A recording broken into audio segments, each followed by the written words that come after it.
आज आम शिखा बर्तमान कौन योग शिखा शिखी आउ टे प्राक्टिस करवा है। तेणु प्रथमे कौन सब पद्मासन रुह कि सुखासन सुखासन टा कौटा डाण गोड़टा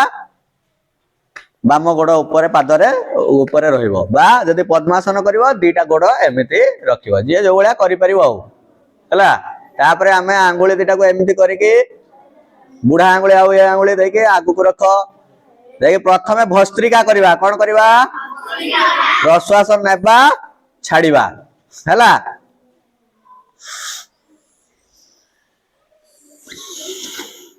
हौ आखि बंद करिवो प्रश्वास धीरे नब जोर जबरदस्त नबनी मेरुदंड सीधा रख कर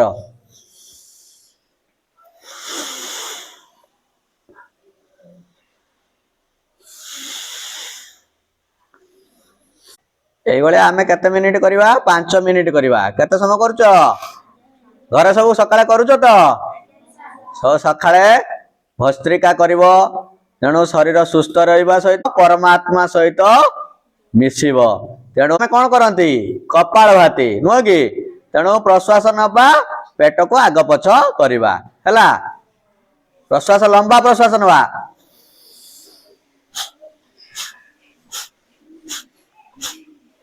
धीरे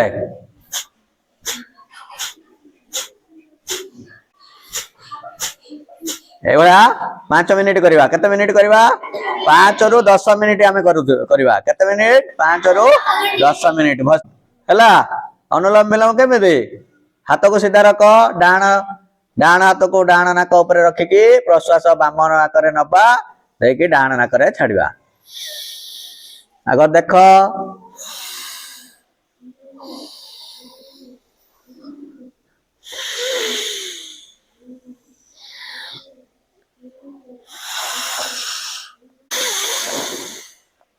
एटा हमें 5 रु 15 मिनिट पर्यंत करवा केते मिनिट करवा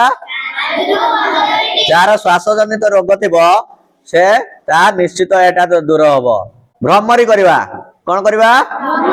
भ्रमरी करवा आउ ऊपर दीटा कपाळ ऊपर दीटा आंगुली खाली रहइबो सीधा रे देखि प्रश्वास नबा पाटी खुलिबानी ओम उच्चारण करवा एबोला 5 थर करवा।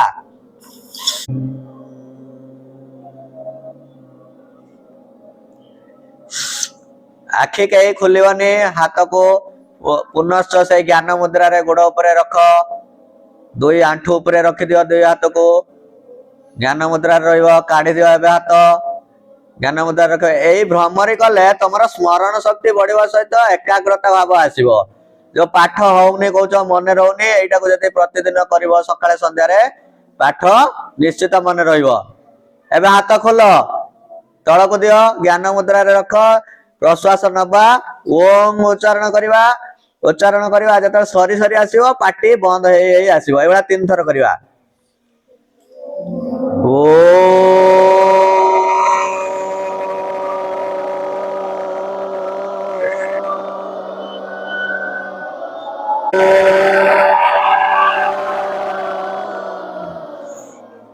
आखि कहीं खोलवानी हाथ ऊपर को दब दुई हाथ को घस घसीब देखे मुहरे लगाओ मुहर लगे प्रश्वास नियो देख गरम गरम लगे उषुम उषुम लगे एवं 3 थर कर।